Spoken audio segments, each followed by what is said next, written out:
तो दोस्तों आपका ट्रैवलर इन्फो एंड ट्रेडिशन के नए अध्याय में बहुत बहुत स्वागत है। दोस्तों आज हम वैष्णो देवी के विषय में जानेंगे और वहाँ कैसे पहुँचें इसके विषय में जानेंगे।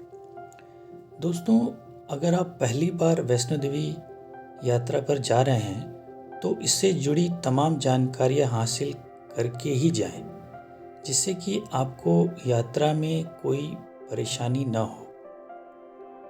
दोस्तों यहाँ हम आपको वैष्णो देवी यात्रा से जुड़ी सभी जानकारी देने की कोशिश करेंगे। दोस्तों चलो बुलावा आया है, माता ने बुलाया है, इस राग को सदियों से वे लोग दोहराते आ रहे हैं जो देश की मुश्किल आध्यात्मिक यात्राओं में से एक वैष्णो देवी यात्रा पर जा रहे हैं। दोस्तों दुनिया भर के हिंदू धर्म को मानने वाले श्रद्धालु के मन में माता वैष्णो देवी मंदिर को लेकर अलग ही आस्था रहती है।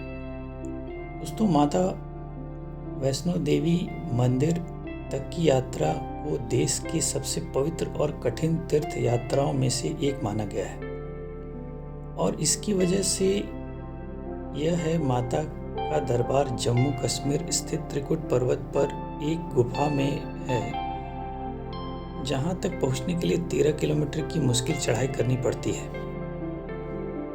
दोस्तों वैष्णो देवी तीर्थ स्थान समुद्र तल से लगभग 5,500 की ऊंचाई पर स्थित है। दोस्तों और बेस कैंप कटरा से माता का दरबार, जिसे भवन भी कहते हैं, वहां पहुंचने के लिए करीब 13 किलोमीटर की चढ़ाई करनी पड़ती है। दोस्तों माता वैष्णो देवी के मंदिर तक पहुंचने के लिए पैदल चढ़ाई करना जरूरी नहीं है। आप चाहें तो घोड़ा, खच्चर, पिट्ठू या पालकी की सवारी भी कर सकते हैं, जो कि वहां आसानी से उपलब्ध है। दोस्तों जो बड़ी बात मैं इसमें बताना चाहूँगा, इसके अलावा कटरा से झांकी छत के बीच नियमित रूप से हेलीकॉप्टर सर्विस भी अब मौजूद है। दोस्तों सांझी छत से आपको सिर्फ लगभग 2.5 किलोमीटर की पैदल यात्रा ही करनी पड़ेगी। तो अगर जिनको हेलीकॉप्टर की यात्रा करना है तो दोस्तों वो भी सुविधा उपलब्ध है। दोस्तों मुश्किलों से भरी इस यात्रा के बावजूद हर साल करीब 1 करोड़ श्रद्धालु माता वैष्णो देवी के दर्शन करने पहुंचते हैं। दोस्तों यात्रा को पूरा करने में कितना वक्त लगेगा यह वहां के मौसम, भीड़ और आपकी स्पीड पर निर्भर करता है। वैसे तो पिछले कई सालों में वैष्णो देवी की यात्रा में कई सुविधाएं जुड़ चुकी हैं और यात्रा आसान हो गई है। दोस्तों फिर भी पहाड़ को काटकर प्लेन रास्ता बना दिया गया है ताकि चढ़ाई के दौरान पूरे रास्ते में जगह जगह आराम के लिए सेट्स, शाकाहारी खाना, पानी, हर चीज़ की व्यवस्था है जो 24 घंटे वहाँ पर चलती है। तो दोस्तों आप रुक रुक कर, समय लेकर के, बैठ कर, कुछ खा पी कर आराम से भी आप चाहें तो चढ़ाई कर सकते हैं। दोस्तों कटरा के विषय में आपने सुना होगा।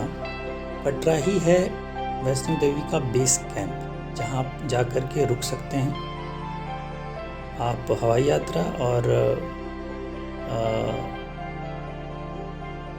बाकी कई अन्य यात्रा उनमें मौजूद हैं, जैसे सड़क माध्यम से या ट्रेन के माध्यम से कटरा तक आप पहुंच सकते हैं। दोस्तों जम्मू का छोटा सा शहर कटरा वैष्णो देवी के बेस कैंप के रूप में काम करता है, जो जम्मू से 50 किलोमीटर दूर है।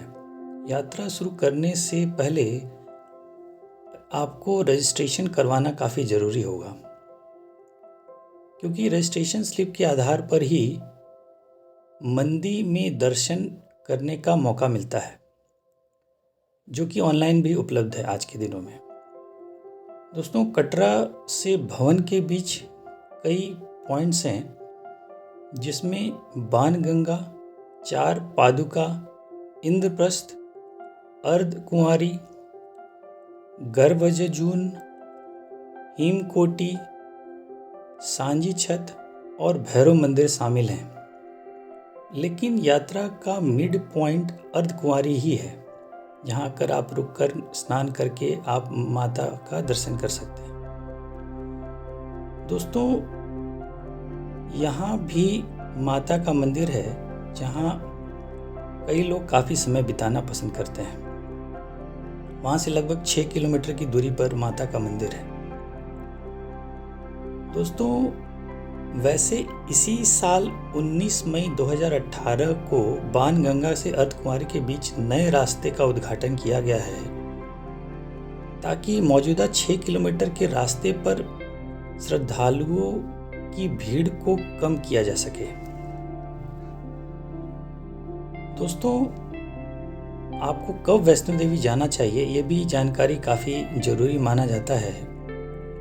वैसे तो वैष्णो देवी की यात्रा पूरे साल खुली रहती है और यहाँ कभी भी आप जा सकते हैं, लेकिन गर्मियों में मई से जून और नवरात्रि मार्च से अप्रैल और सितंबर से अक्टूबर के बीच पीक सीजन होने की वजह से श्रद्धालुओं की ज़बरदस्त भीड़ देखने को मिलती है। इसके अलावा बारिश के समय में भी जुलाई अगस्त की यात्रा करने से बचना चाहिए, क्योंकि ये पहाड़ी रास्ते थोड़े दुर्गम स्थिति पर मिलते हैं। इसके अलावा दिसंबर से जनवरी के बीच यहाँ ज़बरदस्त ठंड पड़ती है, तो उन समय पर ऐसा हमारा मानना है कि आपको बचना चाहिए। दोस्तों, कैसे पहुँचे वैष्णो देवी हवाई मार्ग से? दोस्तों, जम्मू का रानी बाग एयरपोर्ट वैष्णो देवी का नज़दीकी एयरपोर्ट है। जम्मू से सड़क मार्ग के जरिए वैष्णो देवी के बेस कैंप कटरा पहुंचा जा सकता है, जो कि करीबन 50 किलोमीटर होगा लगभग वहां से।